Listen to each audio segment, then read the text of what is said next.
action, jokes, emotion, and big surprises. Guys, episode 7 of the second season of Peacemaker delivers all that, and once again, we have an excellent episode. But what's coming next after all that happened? Is Keith going for revenge? Will Peacemaker manage to redeem himself and get out of prison? And what about the interdimensional portals? How is that going to be resolved? That's what we're going to talk about now, and check out the clues left in this episode that will connect to the upcoming DCU projects. So stick around and let's dive into it. The episode kicks off just as Emilia Harcourt from the DCU Earth gets discovered and they send her to jail. Harcourt is outraged because Peacemaker didn't realize that this Earth X was controlled by Nazis, showing Nazi books and even a giant mural that he missed. And guys, that joke was so good. I laughed out loud when they show that comically huge mural, and Chris didn't even see it. Chris tells Harcourt from the other Earth that he's got to break it off with her because he's about to start running. Soon after, we get a solid action scene with them escaping and taking down everyone. Basically, guys, we have 4 main storylines supporting the plot of this 7th episode. The first is the tension, since they're in a Nazi-controlled Earth and need to escape because at any moment they could get caught. And the tension is even higher for Adebayo. The second storyline involves Chris's dad, because all the time there's doubt about whether he was really a Nazi or not, especially since Keith was revealed as one. Not to mention, in the first season, we saw how Peacemaker's dad was. The White Dragon was definitely a Nazi, but what about the Blue Dragon? This doubt sticks around until the end of the episode where we had the big plot twist. In the first season, Chris had to face his own demons, almost climbing a mountain just to get over his depression and improve his actions. At the start of the second season, he was convinced he was a better person. But now, he's in shock, thinking it's all his fault. He attracts death around him, and that's enough to bring him down. He feels completely demoralized, and it seems like he has no more reasons to live. Guys, there's no argument here. Peacemaker's character development arc is one of the best arcs in this universe, and you can totally see that the arc in the second season is completely tied to the first season. The fourth main storyline of this episode is Emilia Harcourt, who throughout the season has struggled with her feelings. We've questioned whether she really liked Chris or not, but here she finally seems to accept those feelings, even trying to kill Keith so he won't go after Chris in the future. And if at the beginning we felt like this season might end with the two of them not together, now everything's changed, and it really seems like they could end up together. Moving on with the episode, the two vigilantes have a funny chat about the changes in this Earth. Then the episode switches back to Adebayo, who's running away from a mob of angry Nazis. Things are escalating and it's pretty intense seeing her flee with so many people after her. To everyone's surprise, including mine, she's rescued by Judo Master, who ironically attacks people by electrocuting them, just like Adebayo attacked Judo Master back in the first season. I was surprised to see him. I really thought he was possibly stuck in the quantum dimension for not knowing the password to Peacemaker's door and ended up in another alternate Earth. But we were caught off guard. Yeah, he doesn't have Peacemaker's password to open the door. Most likely he entered sometime after Peacemaker, before the door closed, but ended up trapped there, unable to return to the normal Earth. Even Judo Master ended up having a good dialogue scene along with his appearance to save Adebayo. After that, Chris and Emilia escape from Argus in a scene where he activates his jetpack. And guys, this scene is so good. It was mostly done with practical effects. In fact, there's a behind the scenes video that shows this scene with the stunt performers being pulled by cables. It was a great scene. Meanwhile, Augie explains to Keith what he discovered by interrogating Economos, and about what I mentioned regarding planting doubt on whether Augie is a Nazi or not, it gets confirmed again. The first hint is that he didn't kill Economos, and even considering the possibility he did that to gather more information, what we see on screen intensifies the uncertainty about Augie's character. Another stronger hint comes when he tells Keith and he saw Augie from the DCU Earth a pretty dark dude. Some people might have mistakenly thought this Earth would be a negative Earth where everything is the opposite of the main Earth. That could make sense if it went for one small detail: the vigilante. Both on Earth X and the normal Earth, the vigilantes are identical. There's no distinction. So this negative Earth theory goes out the window just because of that. Adebayo and Judo Master hide out in a house where the owners are away. The two wait until nightfall, and during that time they reflect on the world of Earth X. It's a nice moment to develop the characters and show that Judo Master is more than just a villain trying to catch Peacemaker. He has great areas and is suckered a lot too.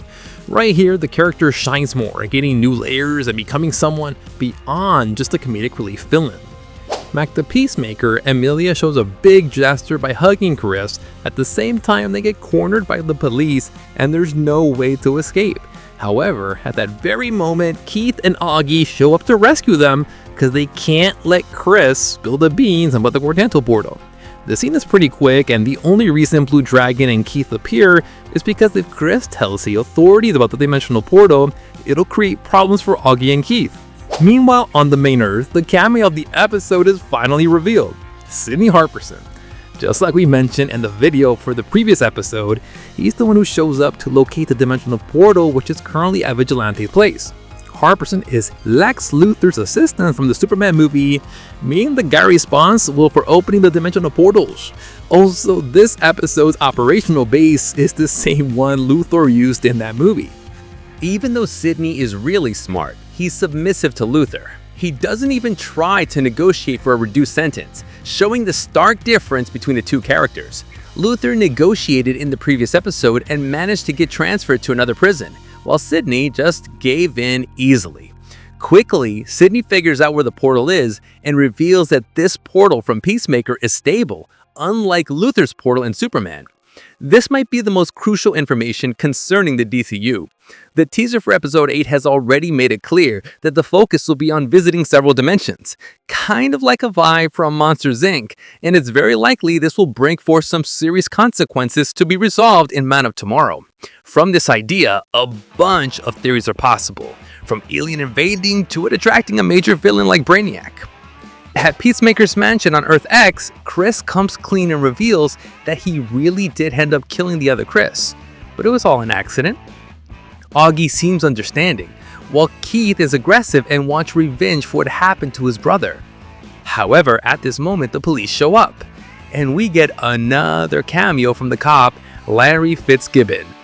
Yeah, I admit I totally forgot about him, but then I went back to season 1 and remembered he was the officer who worked with Detective Sophie Song. Remember him? This scene is cool not just for the cameo, but also for how Augie defends Chris, even knowing he killed his son. This moment gives us another hint that this Augie is different from the one from the main Earth. He tries to be fair, seeking to understand that Chris was defending himself. Meanwhile, outside the mansion, Adebayo and Judo Master are waiting. At this moment, both vigilantes show up, dropping some great jokes about Judo Master. Without a doubt, the two vigilantes are among the most funniest parts of the second season. Inside the mansion, Keith and Augie are discussing killing Peacemaker, who's just watching everything unfold. This is where the episode really shines. It climbs to another level because Chris is observing and probably thinking the same things we are. Is Augie really a Nazi in this world? It's here that the show finally gives us an answer. He says he doesn't agree with how his world works and tries to do his best, but he's too old to make a difference. The dialogue here is really solid. He insists he'll do things his way, and that when he dies, he hopes to meet God and that they understand the situation. This dialogue captures a person who knows their hands are dirty but is trying to do what is right. So no, Augie from Earth X isn't a Nazi, but out of nowhere, the vigilante crashes through a window and takes out Blue Dragon. In a tragic yet funny moment. Yeah, Vigilante attacks the only dude who isn't a Nazi. That was totally unexpected and broke the episode's expectations. And this still gives Keith even more reason to hate Peacemaker because he already killed his brother and now his friends killed his dad. There's no doubt Keith's going for revenge. Seeing his dad on the brink of death, Keith freaks out and starts attacking the heroes. The police hear this and storm the mansion. There's a shootout, a great action scene that mixes emotion and comedy. The scene with Economos tied to a chair begging to be freed is pretty hilarious. Everyone reacts and tries to survive, but Peacemaker is the only one in emotional shock with all the info he got about Augie, concluding that he wasn't a Nazi after all. This acts as a trigger because he's finally looking for a happy family.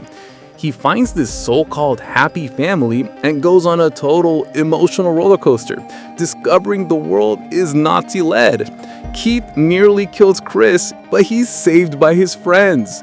Chris tells everyone to stop because he's exhausted by it all. He feels like he keeps attracting death to everyone around him. And on top of that, he doesn't want to see his brother die again.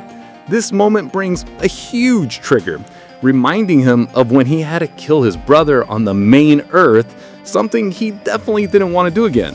This is the most emotional scene of the episode. He wants to be happy and feels like he deserves that.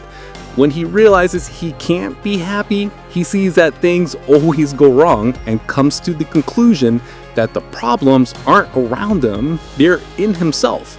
He understands that he attracts death and that the blame falls on him. Even if he doesn't attract death, that's how he feels. This scene works so well because it connects to everything that happened in the first season. In the second season, he sought happiness, tried to redeem himself from his mistakes, but still didn't get what he was looking for.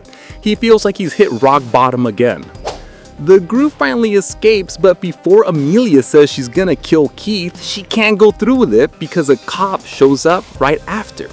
The vigilante from Earth X stays behind and closes the portal. Back on the DCU Earth, Chris gives the portal to Argus in exchange for his friend's innocence. He then gets arrested and seems like he's about to give up everything. This is a big scene and would work really well as a good arc closure, but as we know, there's still one episode left, and the hype is through the roof. Plus, it's revealed that Keith is alive, and it's clear that things won't end like this. He's gonna seek revenge. For now, we don't know how, but the next episode, besides focusing on Argus exploring the multiversal portal, has this loose end involving Keith that needs to be tied up. Guys, episode 7 was sensational, and like I said, the hype for the season finale is through the roof. Of course, not everything was perfect. Some jokes went a bit overboard in my opinion. We know James Gunn tends to exaggerate the humor at times, and that was the case here too. It was an intense, serious episode, and while the jokes served to lighten the mood a bit, they still crossed the line at certain moments. The post-credit scene with Sydney felt kind of unnecessary to me. Another ongoing complaint since previous episodes has been the length of the episodes. They've been really short, and while that bothered a lot of people, it doesn't take away from the episode's merits, as they've been genuinely good. Additionally, episode 7 wasn't directed by James Gunn, so you can definitely notice a difference in the direction. Episode 6 remains the best in my opinion, but despite not being directed by James Gunn, episode 7 did well with the storytelling and the characters who shone: Hardcourt, Augie, and Chris himself. Guys, the second season of Peacemaker is winding down, and the expectations for the season finale are really good. I'll be putting out a detailed video right after the last episode drops, and if you want to see all the details, Easter eggs, and understand the future of the DCU after the Peacemaker season finale, don't forget to hit that like button, subscribe to the channel, and also turn on notifications, because that's the only way you'll stay in the loop right after the premiere, so don't miss out.